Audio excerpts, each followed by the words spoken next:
ನಮಸ್ಕಾರ ಸ್ನೇಹಿತರೆ. ಮಹಾಕುಂಭದ ಮೌನಿ ಅಮಾವಾಸ್ಯೆಯ ದಿನ ದುರ್ಘಟನೆ ಘಟಿಸಿತ್ತು. ನಾವು ನಮ್ಮ 30 ಜನರನ್ನ ಕಳೆದುಕೊಂಡಿದ್ವಿ. ಅದರ ದುಃಖ ಇನ್ನೂ ಮರೆಮಾಚಿಲ್ಲ. ಆದ್ರೆ ಇಂತಹ ಘಟನೆನ ಇಟ್ಕೊಂಡು ಈಗ ಪಾಲಿಟಿಕ್ಸ್ ಶುರುವಾಗಿದೆ. ಮಹಾಕುಂಭನ ಹೇಗಾದ್ರೂ ಮಾಡಿ ಹಾಳು ಮಾಡ್ಬೇಕು, ಯೋಗಿಗೆ ಕಪ್ಪು ಚುಕ್ಕೆ ಹಚ್ಚಲೇಬೇಕು ಅಂತ ಫೇಕ್ ನರೇಟಿವ್ ಗಳನ್ನು ಸೃಷ್ಟಿ ಮಾಡಲಾಗ್ತಾ ಇದೆ. ಈ ಎಕೋಸಿಸ್ಟಮ್ ನಿರಂತರವಾಗಿ ಪ್ರಯತ್ನ ಮಾಡ್ತಾನೆ ಇದೆ. ಹೇಗಾದ್ರೂ ಮಾಡಿ ಈ ಕುಂಭವನ್ನೇ ನೆಪವಾಗಿಟ್ಕೊಂಡು ಯೋಗಿಜಿ ಅವರನ್ನ ಪಾತಾಳಕ್ಕೆ ತುಳಿದು ಬಿಡಬೇಕು ಅಂತ. ಇವರೆಲ್ಲ ಸೇರಿ ಈಗ ಯುಪಿಯ ಮುಖ್ಯಮಂತ್ರಿ ಯೋಗಿ ಆದಿತ್ಯನಾಥ್ ಅವರ ರೆಸಿಗ್ನೇಷನ್ ಕೇಳ್ತಾ ಇದ್ದಾರೆ. ರಾಜೀನಾಮೆ ಕೊಡ್ಬೇಕಂತೆ. ಯೋಗಿ ಆದಿತ್ಯನಾಥ್ ಅವರು ತಮ್ಮ ಮುಖ್ಯಮಂತ್ರಿ ಸ್ಥಾನಕ್ಕೆ ರಾಜೀನಾಮೆ ಕೊಡಬೇಕು ಅಂತ ಅನ್ನೋ ಡಿಮ್ಯಾಂಡ್ ರಾಹುಲ್ ಗಾಂಧಿ ಅವರ ಬಂದಿದ್ರೆ ಓಕೆ ಅನ್ಬೋದಾಗಿತ್ತು. ಅಖಿಲೇಶ್ ಯಾದವ್ ಅವರು ಕೇಳಿದ್ರು ಸಹ ಅದರಲ್ಲಿ ರಾಜಕೀಯ ಇದೆ ಅನ್ಬೋದಾಗಿತ್ತು. ಇಂಡಿ ಮೈತ್ರಿಕೂಟದ ಯಾವುದೇ ಅಂಗ ಪಕ್ಷಗಳು ಕೇಳಿದ್ರು ಸಹ ಅದು ಪೊಲಿಟಿಕಲ್ ಡಿಬೇಟ್ ಆಗ್ತಾ ಇತ್ತು. ಈ ಡಿಮ್ಯಾಂಡ್ ಇಡ್ತಾ ಇರೋದಾದ್ರೂ ಯಾರು? ಹಿಂದೂ ಧರ್ಮದ ಬಹುದೊಡ್ಡ ಸ್ವಾಮೀಜಿಯಾಗಿರುವ ಶಂಕರಾಚಾರ್ಯ ಸ್ವಾಮೀಜಿಗಳು. ಇಂತಹ ಆಲೋಚನೆಗಳು ಇವರಿಗೆ ಎಲ್ಲಿಂದ ಬರುತ್ತೆ? ಇದರಿಂದ ಸನಾತನಿಗಳಿಗೆ ದುಃಖ ಆಗದೇ ಇರುತ್ತಾ? ನಾವೆಲ್ಲ ಗೌರವ ಕೊಡೋ ಶಂಕರಾಚಾರ್ಯ ಸ್ವಾಮೀಜಿಗಳು ಸೋಷಿಯಲ್ ಮೀಡಿಯಾದಲ್ಲಿ ಇತ್ತೀಚಿನ ದಿನ ಸಿಕ್ಕಾಪಟ್ಟೆ ವೈರಲ್ ಆಗ್ತಾ ಇದ್ದಾರೆ. ಅದು ಬರೀ ನೆಗೆಟಿವ್ಗೆ. ಅವರ ಹೆಸರು ಅವಿಮುಕ್ತೇಶ್ವರಾನಂದ ಸ್ವಾಮೀಜಿ. ಈ ಸ್ವಾಮೀಜಿಗಳು ಹೇಳೋದು ಮೌನಿ ಅಮಾವಾಸ್ಯೆಯ ದಿನ ಏನು ದುರ್ಘಟನೆ ಆಗಿತ್ತು, ಅದು ಕೇವಲ ಒಂದು ಕಡೆ ಅಲ್ಲ, 6 ಕಡೆ ಕಾಲ್ ತುಳಿತದ ಘಟನೆ ಸಂಭವಿಸಿದೆ ಅಂತಾರೆ ನೋಡಿ. ಅಲ್ಲೆಲ್ಲ ತಳ್ಳಾಟ ನೂಕಾಟ ಆಗಿದೆ. ಆ 6 ಸ್ಥಾನಗಳಲ್ಲೂ ಜನರ ಜೀವಕ್ಕೆ ಹಾನಿಯಾಗಿದೆ.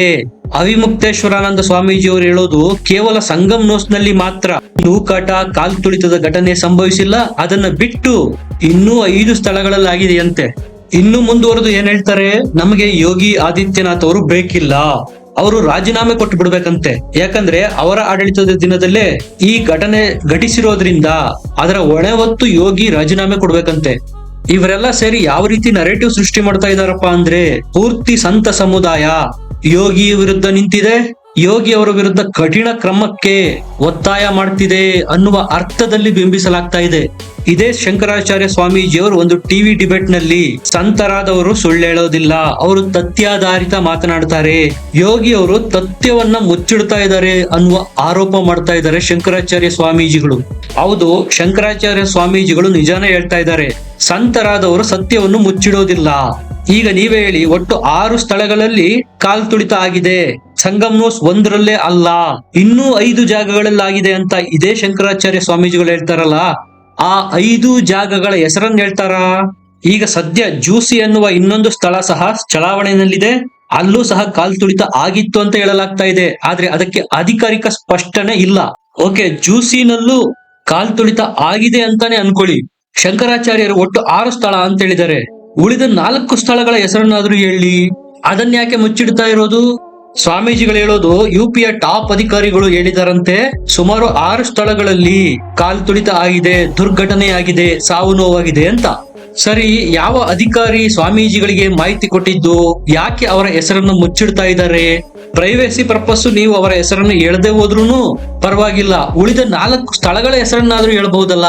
ಮೀಡಿಯಾದಲ್ಲಿ ಮ್ಯಾನೇಜ್ಮೆಂಟ್ ಸರಿ ಇಲ್ಲ, ಯೋಗಿ ಆದಿತ್ಯನಾಥ್ ರಾಜೀನಾಮೆ ಕೊಡ್ಬೇಕು, 6 ಸ್ಥಳಗಳಲ್ಲಿ ಕಾಲ್ ತುಳಿತ ಆಗಿದೆ ಅನ್ನೋ ನೀವು ಸ್ಥಳಗಳ ಹೆಸರು ಹೇಳಲ್ಲ, ಅಧಿಕಾರಿಗಳ ಹೆಸರು ಹೇಳಲ್ಲ. ನೀವೇ ಹೇಳಿದ್ದು ಸಂತರಾದವರು ಯಾವುದೇ ವಿಚಾರನ ಮುಚ್ಚಿಡೋದಿಲ್ಲ, ಅವರು ಯಾವಾಗ್ಲೂ ಸತ್ಯದ ಪರವಾಗಿ ಮಾತಾಡ್ತಾರೆ ಅಂತ. ತಾವು ಈಗ ಸತ್ಯದ ಪರವಾಗಿ ಮಾತಾಡ್ತಾ ಇದ್ದೀರಾ? ಒಂದು ವೇಳೆ ಹೌದಾಗಿದ್ರೆ ಸ್ಥಳಗಳ ಹೆಸರು ಯಾಕೆ ಹೇಳ್ತಾ ಇಲ್ಲ? ಮಾನ್ಯ ಶಂಕರಾಚಾರ್ಯ ಸ್ವಾಮೀಜಿಗಳನ್ನ ಸಂತ ಸಮುದಾಯದಲ್ಲಿ ಅತಿ ದೊಡ್ಡ ಸ್ವಾಮೀಜಿಗಳ ಪೈಕಿ ಇವರು ಒಬ್ರು ಅಂತ ಎಲ್ಲ ಸನಾತನಿಗಳು ಒಪ್ಕೊಂಡಿದ್ದಾರೆ. ಈ ರೀತಿಯ ದ್ವಂದ್ವ ಹೇಳಿಕೆಗಳನ್ನ ನೀಡ್ತಾ ಇರೋದ್ರಿಂದ ಮಾನ್ಯ ಸ್ವಾಮೀಜಿಗಳು ಎಲ್ಲೋ ಒಂದ್ ಕಡೆ ಪಾಲಿಟಿಕ್ಸ್ ಮಾಡ್ತಾ ಇದಾರಾ ಅನ್ನುವ ಅನುಮಾನಗಳು ಮೂಡುತ್ತೆ. ಅಖಿಲೇಶ್ ಯಾದವ್ ಅವರಂತೂ ಅವಿಮುಕ್ತೇಶ್ವರಾನಂದ ಸ್ವಾಮೀಜಿಗಳನ್ನ ಮೀಟ್ ಮಾಡೋದಕ್ಕೆ ಹೋದಾಗ ಎಲ್ಲಿಲ್ಲದ ಖುಷಿನಲ್ಲಿರ್ತಾರೆ. ಕೆಲವು ವಿಡಿಯೋಸ್ ವೈರಲ್ ಆಗ್ತಾ ಇದಾವೆ. ಅಖಿಲೇಶ್ ಯಾದವ್ ಅವರ ಸರ್ಕಾರ ಇದ್ದಾಗ ಇದೇ ಶಂಕರಾಚಾರ್ಯ ಸ್ವಾಮೀಜಿಗಳ ವಿರುದ್ಧ ಯಾವ ರೀತಿ ನಡೆದುಕೊಂಡಿದ್ರು ಮರ್ತೋಗ್ಬಿಡ್ತಾ? ಆಗ ಅವರು ಅಖಿಲೇಶ್ ಯಾದವ್ ಅವರ ರಾಜೀನಾಮೆ ಯಾಕೆ ಕೇಳಿರ್ಲಿಲ್ಲ? ಅಷ್ಟೇ ಅಲ್ಲ, ಪಾಲ್ಘರ್ನಲ್ಲಿ ಸಾಧುಗಳ ಮಾಬ್ ಲಿಂಚಿಂಗ್ ಆಯ್ತು. ಆಗ ಮಹಾರಾಷ್ಟ್ರದ ಮುಖ್ಯಮಂತ್ರಿಯಾಗಿದ್ದ ಉದ್ಧವ್ ಠಾಕ್ರೆ ಅವರ ರಾಜೀನಾಮೆಯನ್ನ ಯಾಕೆ ಕೇಳಲಿಲ್ಲ ಶಂಕರಾಚಾರ್ಯ ಸ್ವಾಮೀಜಿಗಳು? ಜೂನಾ ಅಖಾಡದ ನಮ್ಮ ಸಂತ ಸ್ವಾಮೀಜಿಗಳನ್ನ ಲಾಠಿಯಲ್ಲಿ ಹೊಡೆದು ಕೊಲ್ಲಲಾಗಿತ್ತು, ಅದು ಪೊಲೀಸರ ಸಮ್ಮುಖದಲ್ಲೇ. ಆಗ ಇದೇ ಅವಿಮುಕ್ತೇಶ್ವರಾನಂದ ಸ್ವಾಮೀಜಿಯವರು ಉದ್ಧವ್ ಠಾಕ್ರೆ ಅವರ ರಾಜೀನಾಮೆ ಕೇಳೇ ಇರಲಿಲ್ಲ. ಅವರ ಮೇಲಿನ ಎಲ್ಲ ಗೌರವ ಆಧಾರಗಳಿಂದ ಈ ಪ್ರಶ್ನೆಗಳನ್ನ ಕೇಳ್ತಾ ಇರೋದು. ಜೂನಾ ಅಖಾಡದಲ್ಲಿ ಸತ್ತವರು ಸಹ ಸ್ವಾಮೀಜಿಗಳೇ ಆಗಿದ್ರು, ಪಾಲ್ಘರ್ನಲ್ಲಿ ಸತ್ತವರು ಸಹ ಸಾಧುಗಳೇ ಆಗಿದ್ರು. ಆಗ ರಾಜೀನಾಮೆ ಕೇಳದ ಶಂಕರಾಚಾರ್ಯರು ಕುಂಭದಲ್ಲಿ ಯೋಗಿಯವರ ರಾಜೀನಾಮೆ ಕೇಳೋ ಮೂಲಕ ಪಾಲಿಟಿಕ್ಸ್ ಮಾಡ್ತಾ ಇದ್ದಾರಾ? ಇವ್ರು ಎಷ್ಟರ ಮಟ್ಟಿಗೆ ಹೋಗಿದ್ರಪ್ಪ ಮಹಾರಾಷ್ಟ್ರದಲ್ಲಿ ಅಂದ್ರೆ ಇಂಡಿ ಮೈತ್ರಿಕೂಟ ಗೆಲ್ಲಲಿ ಅನ್ನುವ ಆಕಾಂಕ್ಷೆ ಹೊಂದಿದ್ರು ನೋಡಿ. ಸ್ನೇಹಿತರೆ, ಒಂದು ಸ್ಪಷ್ಟ ಮಾಡ್ಬಿಡ್ತೇನೆ, ಯಾವುದೇ ಸಂತ ಸಮುದಾಯದವರು ಯೋಗಿ ಆದಿತ್ಯನಾಥ್ ಅವರು ರಾಜೀನಾಮೆ ಕೊಡ್ಲಿ ಅಂತ ಡಿಮ್ಯಾಂಡ್ ಮಾಡ್ತಾ ಇಲ್ಲ. ಇವರೆಲ್ಲ ಸೃಷ್ಟಿ ಮಾಡ್ತಾ ಇರೋದು ಫೇಕ್ ನರೇಟಿವ್ಸ್. ಕೇವಲ ಶಂಕರಾಚಾರ್ಯ ಸ್ವಾಮೀಜಿಗಳೊಬ್ರು ರಾಜೀನಾಮೆ ಕೊಡಿ ಅಂತ ಕೇಳಿದ ಮಾತ್ರಕ್ಕೆ ಯೋಗಿ ರಾಜೀನಾಮೆ ಕೊಟ್ಬಿಡೋಕಾಗತ್ತಾ? ಸಂಪೂರ್ಣ ಸಂತ ಸಮುದಾಯ ಯೋಗಿಯವರ ಬೆನ್ನಿಗೆ ಸ್ಪಷ್ಟವಾಗಿ ನಿಂತಿದೆ. ಅವರಿಗೆ ಹೆಗಲಿಗೆ ಹೆಗಲು ಕೊಟ್ಟು ಸಪೋರ್ಟ್ ಮಾಡ್ತಾ ಇದೆ. ಕುಂಭದಲ್ಲಿ ಕೈಗೊಂಡಿರುವ ಕಾನೂನು ಕ್ರಮಗಳ ಬಗ್ಗೆ ಶ್ಲಾಘನೆ ವ್ಯಕ್ತಪಡಿಸ್ತಾ ಇದೆ. ಕುಂಭದ ಮಹತ್ವ ಏನು ಅನ್ನೋದು ಯೋಗಿಗಿಂತ ಚೆನ್ನಾಗಿ ಅರಿತಿರೋರು ಮತ್ತೊಬ್ಬರಿಲ್ಲ. ಅವರು 100 ಅಲ್ಲ 1000% ಎಫರ್ಟ್ ಆಗ್ತಾ ಇರೋದು ಅದನ್ನ ಸಕ್ಸಸ್ ಮಾಡೋದಕ್ಕೆ. ಅದು ಎಲ್ಲ ಸನಾತನಿಗಳಿಗೂ ಗೊತ್ತು. ಮೇಲ್ನೋಟಕ್ಕೆ ಇದು ಸ್ಪಷ್ಟವಾಗಿ ಎಣೆಯಲಾಗಿರುವ ತಂತ್ರ ಅಂತ ಗೊತ್ತಾಗ್ತಾ ಇದೆ. ನೀವೇ ನೋಡಿ, ಕುಂಭ ಸ್ಟಾರ್ಟ್ ಆಗಿ 15 ದಿವಸಗಳಿಗೂ ಹೆಚ್ಚು ಕಾಲ ಆಗಿತ್ತು. ಯಾವುದೇ ಅನಾಹುತ ಇಲ್ಲದೆ ಸ್ಮೂತ್ ಆಗಿ ನಡೀತಾ ಇತ್ತು. ಇದ್ದಕ್ಕಿದ್ದಂತೆ ಇಂತಹ ಅವಘಡ ಸಂಭವಿಸೋದಕ್ಕೆ ಕಾರಣ ಏನು?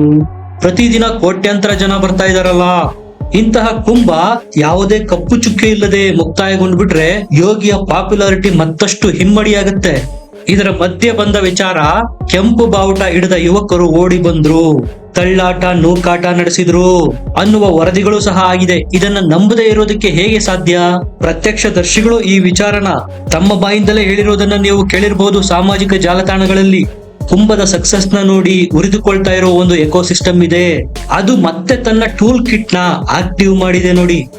ಬೆಂಕಿ ಇಲ್ಲದೆ ಹೊಗೆ ಆಡೋದಕ್ಕೆ ಸಾಧ್ಯನೇ ಇಲ್ಲ. ಹಾಗಾಗಿ ಯೋಗಿಯವರು ಸಮಗ್ರ ನ್ಯಾಯಾಂಗ ತನಿಖೆ ಮಾಡಬೇಕು ಅಂತೇಳಿ 3 ಜನರ ಕಮಿಟಿ ಫಾರ್ಮ್ ಮಾಡಿದ್ದಾರೆ.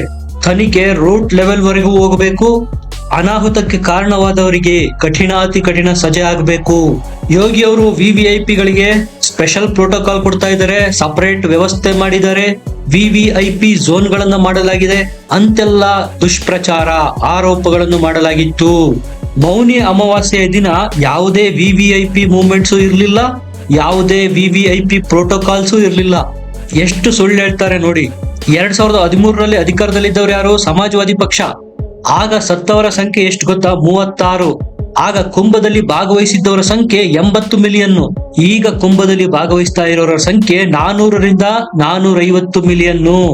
2013ರಲ್ಲಿ ಸಮಾಜವಾದಿ ಪಕ್ಷದ ಆಡಳಿತ ಇದ್ದಾಗ ಆದ ಸಾವು ನೋವಿನ ಹೊಣೆ ಹೊತ್ತು ರಾಜೀನಾಮೆ ಕೊಡಬೇಕು ಅಂತ ಯಾಕೆ ಒತ್ತಾಯ ಮಾಡಿರ್ಲಿಲ್ಲ?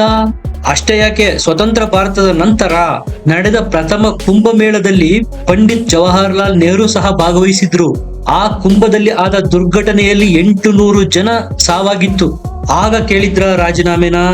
ದುರ್ಘಟನೆಯ ಹಿನ್ನೆಲೆಯಲ್ಲಿ ಮೀಡಿಯಾ ಉದ್ದೇಶಿಸಿ ಮಾತನಾಡಿದ ಯೋಗಿ ಅವರ ಕಣ್ಣಾಲೆ ಒದ್ದೆಯಾಗಿತ್ತು. ಅದನ್ನ ಇವರು ಮೊಸಳೆ ಕಣ್ಣೀರು ಅಂತಾರೆ. ಹಗಲು ರಾತ್ರಿ ಒಂದು ಮಾಡಿ 24/7 ಕೆಲಸ ಮಾಡ್ತಾ ಇದ್ದಾರೆ ಯೋಗಿ. ಅದರ ನಡುವೆ ಇವರೆಲ್ಲ ಹೆಣದ ಮೇಲೆ ರಾಜಕೀಯ ಮಾಡ್ತಾ ಇದ್ದಾರೆ ನೋಡಿ. ದಯಮಾಡಿ ಅವಿಮುಕ್ತೇಶ್ವರಾನಂದ ಸ್ವಾಮೀಜಿಯವರು ಕಾಲು ತುಳಿತ ಆಗಿರುವ ಉಳಿದ 4 ಸ್ಥಳಗಳ ಹೆಸರನ್ನು ಬಹಿರಂಗಪಡಿಸಬೇಕು. ಅದಾದ ಮೇಲೆ ಯೋಗಿಜಿಯವರ ರಾಜೀನಾಮೆ ಬಗ್ಗೆ ಮಾತಾಡ್ಲಿ. ನಿಮ್ಗೆ ಏನನ್ಸುತ್ತೆ? ಕಮೆಂಟ್ ಮಾಡಿ, ಲೈಕ್ ಮಾಡಿ, ಚಾನಲ್ ನ ಸಬ್ಸ್ಕ್ರೈಬ್ ಮಾಡಿ. ಮತ್ತೆ ಸಿಗೋಣ. ನಮಸ್ಕಾರ.